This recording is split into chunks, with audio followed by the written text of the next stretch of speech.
Casi todos los cristianos creen que el infierno es un lugar donde las almas sufren eternamente. Esto se enseña de los púlpitos, se repite en los cantos y se da por sentado como una verdad bíblica. Pero aquí encontramos un serio problema. Cuando leemos los textos completos, sin frases sueltas, esa idea empieza a desvanecerse. Hoy no vamos a usar filosofía, ni tradición, ni emociones. Vamos a hacer algo mucho más simple. Leer la Biblia con calma, palabra por palabra, y lo que descubramos puede no ser lo que siempre te dijeron.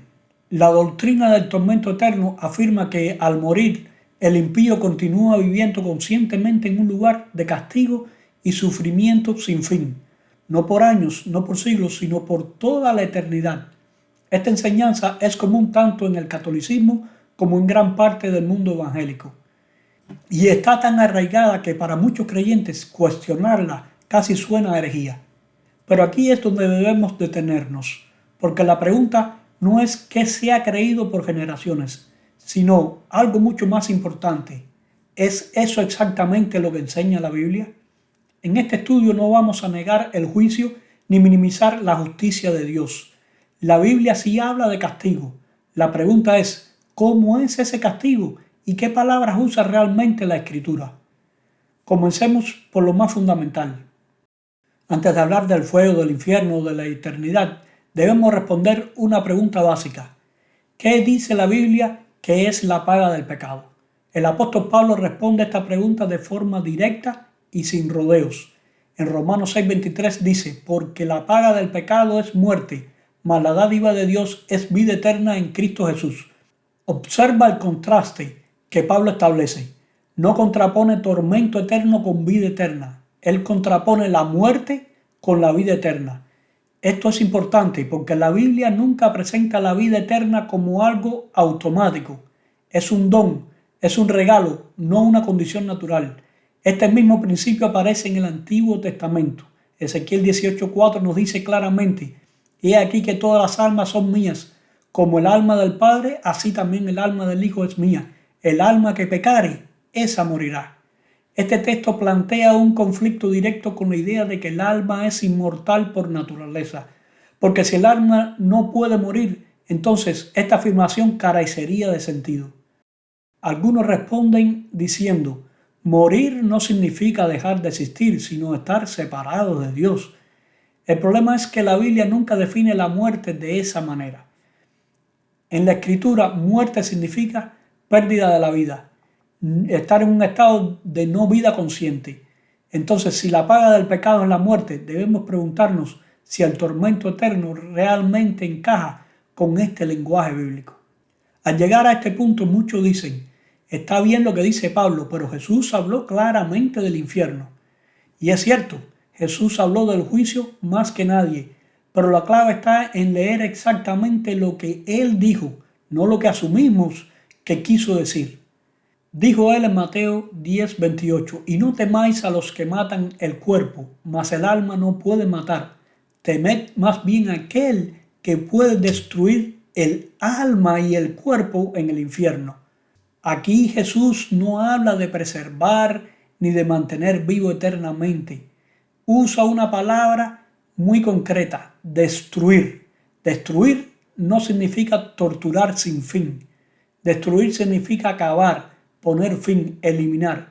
Si Jesús hubiera querido enseñar un sufrimiento consciente eterno, este era el momento perfecto para decirlo, pero no lo hizo. Además, Jesús distingue claramente entre matar el cuerpo y destruir completamente al ser humano. Eso nos muestra que el juicio final no es una extensión de la vida, sino su final. Pero entonces surge otra pregunta inevitable. ¿Qué hacemos con los textos que hablan de fuego eterno?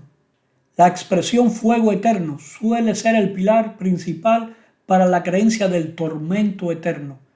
Pero la Biblia misma nos muestra cómo se debe entender.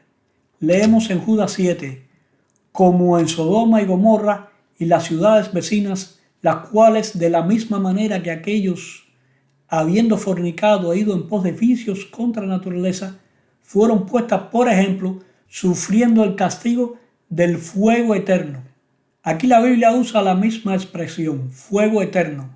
Pero hagámonos una pregunta sencilla. ¿Sodoma está ardiendo hoy? No, realmente el fuego no fue eterno en duración, sino eterno en resultado. La destrucción fue total e irreversible. Este es un patrón bíblico. El fuego consume hasta que no queda nada. Cuando leemos fuego eterno, fuera de este marco bíblico, asumimos algo que el texto no dice. Entonces, la pregunta ahora cambia. ¿Eterno describe el proceso o el resultado? Hasta ahora hemos visto que la Biblia habla de castigo eterno, pero eso no significa necesariamente tormento eterno. Esto es uno de los puntos donde muchas personas se confunden, porque solemos asumir que eterno describe el proceso del castigo, cuando en la Biblia en realidad describe su resultado. Por ejemplo, en Hebreos habla de que Cristo obtuvo para nosotros la eterna redención. Esto no significa que Cristo está redimiendo constantemente o eternamente, sino que la redención lograda no se revierte. También en Hebreos menciona que Cristo vino a ser autor de vida eterna para todos los que le obedecen. No porque este acto esté ocurriendo sin fin, sino porque su resultado no se revierte. Siguiendo el mismo patrón bíblico, el castigo eterno es un castigo con consecuencias eternas, no un castigo que se está ejecutando eternamente. Esto armoniza con todos los textos que hemos visto hasta ahora. Nada en este lenguaje apunta a una vida consciente, interminable y en sufrimiento. Más bien apunta a un final definitivo. Un castigo que no se repite, que no se prolonga, que no deja posibilidad de regreso. Esto no minimiza la justicia de Dios, la hace coherente, porque un castigo con resultados eternos es serio, definitivo y justo, sin convertir el sufrimiento en algo infinito. Pero entonces surge una pregunta clave. Si la Biblia no enseña el tormento eterno, ¿por qué casi todos lo creen? La respuesta no está en un solo texto bíblico, sino en un proceso histórico.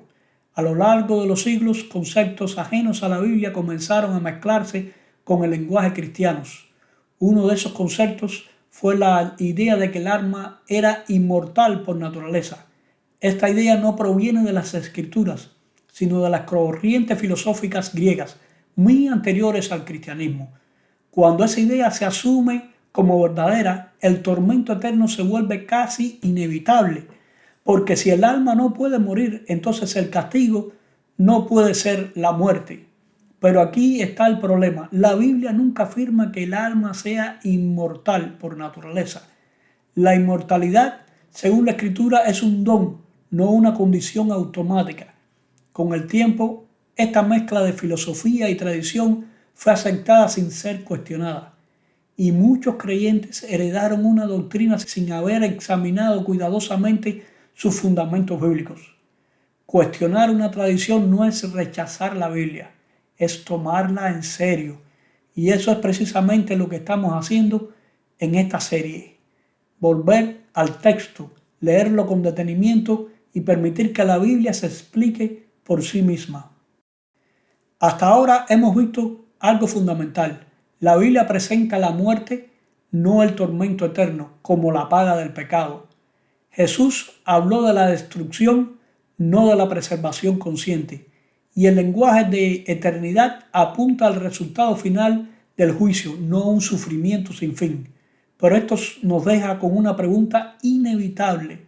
Si el castigo final es la muerte, ¿qué pasa entonces cuando una persona muere? ¿Está consciente? ¿Siente algo? ¿O la Biblia enseña algo completamente distinto? Eso lo analizaremos en el próximo episodio.